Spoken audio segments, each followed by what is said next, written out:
নমস্কার সকলকে। ভ্যারাইটি টক চ্যানেলে সকলকে স্বাগত জানাই। আশা করি তোমরা যে যেখান থেকে আমার ভিডিওটি দেখছো তোমরা সকলে খুব ভালো আছো। আমি রত্না মল্লিক, আমি আবার চলে এসেছি তোমাদের কাছে নতুন একটা ভিডিও নিয়ে। তো আজকে আমি আলোচনা করব ব্যর্থ মানুষরা কেন বারবার ব্যর্থ হয়, কোন অভ্যাসগুলির জন্য ব্যর্থ মানুষরা ব্যর্থ হয়, সে বিষয়ে আজকে আমি আলোচনা করব। আশা করি ভিডিওটি তোমরা সম্পূর্ণ দেখবে। তো ব্যর্থ মানুষরা ব্যর্থ হওয়ার পেছনে অনেক কারণ আছে, তার মধ্যে মূল কয়েকটি কারণ আমি আজকে আলোচনা করব।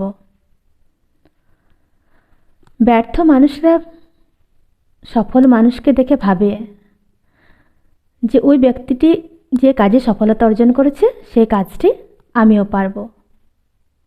তখন কি করে ব্যর্থ মানুষটি? সেই কাজে লেগে পড়ে।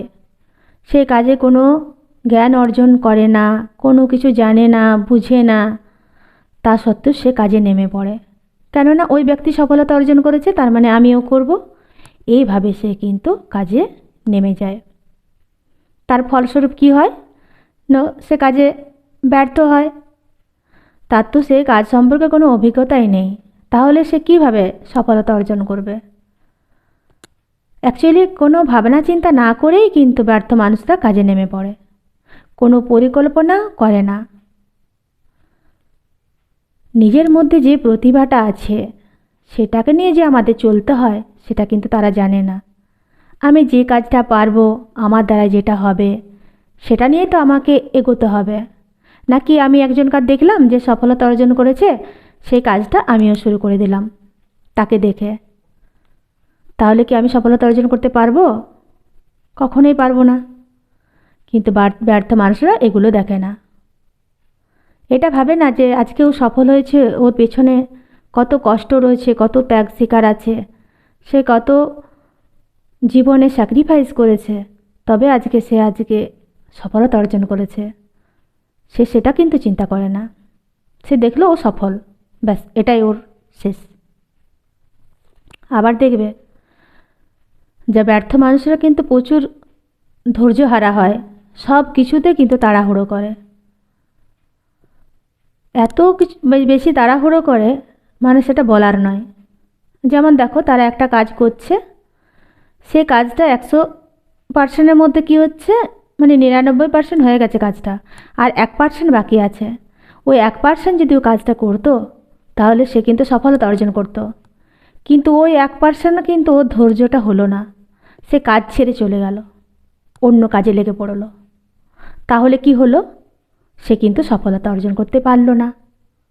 তাহলে আমাদের তো ওই রকম করলে চলবে না যে আমি চেষ্টা করলাম, শেষটা দেখলাম না, শেষ দেখে ছাড়তে হবে, সেটা কিন্তু ওদের ধৈর্য নেই। দেখো, এই পৃথিবীতে যারা খুব বিখ্যাত মানুষ তারা কিন্তু একদিনই বিখ্যাত হতে পেরেছে কি? পারেনি। যেমন টমাস এডিসন, সে তো যখন ছোটোবেলায় স্কুলে গেছিল, বিদ্যালয়ে গেছিল, তো স্কুল থেকে তাকে একটা চিঠি দিয়ে পাঠিয়ে দেওয়া হয় বাড়িতে, যে তার মাকে লিখেছে যে চিঠিতে যে টমাসের কিছু হবে না। তার মা তো ভাবছে যে স্কুলে বলে দিয়েছে হবে না, তো আমি নিজেই পড়াবো। তখন তার মা কিন্তু তাকে নিজে বাড়িতে পড়িয়ে তাকে কিন্তু শিক্ষিত করে তুলেছিল। আর সেই টমাস এডিসন 10,000 বার চেষ্টা করে সেই বৈদ্যুতিক বাল্ব তৈরি করেছিল। ভাবা যায়? আমরা তো ভাবতেই পারি না, 10,000 বার চেষ্টা। কিন্তু দেখো, আমরা কেন ব্যর্থ হয়ে পড়ছি? আমাদের কিন্তু ওই ধৈর্যটা নেই। কিন্তু যারা আজকে বিখ্যাত, যারা আজকে সফল, তারা কত ধৈর্যশীল, তাদের কাজে তারা কত যত্নশীল। তারা কিন্তু কষ্ট পেয়েছে তাও কাজ ছেড়ে দেয়নি, ছেড়ে দেবার কথা ভাবেনি। তাদের লক্ষ্য কিন্তু একটাই, তাদের গোল একটাই। কিন্তু ব্যর্থ মানুষদের গোল গোল মানে কোনো নির্দিষ্ট কোনো গোল নেই তাদের। তাদের পৃথক পৃথক সব চিন্তাভাবনা, তাদের যেমন দেখা তেমন কাজ, এরকম। তো এরকম করলে কখনোই সফলতা অর্জন করা যাবে না। আবার দেখবে ব্যর্থ মানুষরা কী করে? ভুল ভাল মানুষের চক্করে পড়ে। তারা এমন মানুষের সাথে মেলামেশা করে, এমন মানুষদের সাথে মানে অ্যাডভাইস নেয় যারা সেরকম কিছু জানেই না। যে যে বিষয়ে জ্ঞান থাকবে সেরকম মানুষের কাছে তাকে অ্যাডভাইস নিতে হবে, সেটা কিন্তু তাদের জানা নেই। যাই হোক, মানুষের কাছে জ্ঞান নিয়ে নিলাম, তারপর কাজ শুরু করে দিলাম। তো সেই কাজ তো পণ্ড হবেই, সে কাজ কখনো ভালো হবে না, সে কাজে ব্যর্থ হতে বাধ্য। তো তারা কিন্তু কোনো ভাবনা চিন্তা করে কাজ করে না, তার জন্যই তারা আজকে ব্যর্থ, আর চিরদিন তারা কিন্তু ব্যর্থই থাকবে, তারা যদি তাদের নির্দিষ্ট লক্ষ্য স্থির না করে।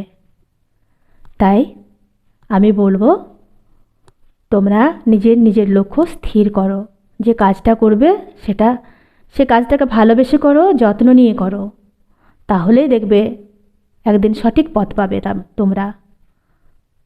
তোমরা জয়ী হবে। আশা করি ভিডিওটি ভালো লেগেছে।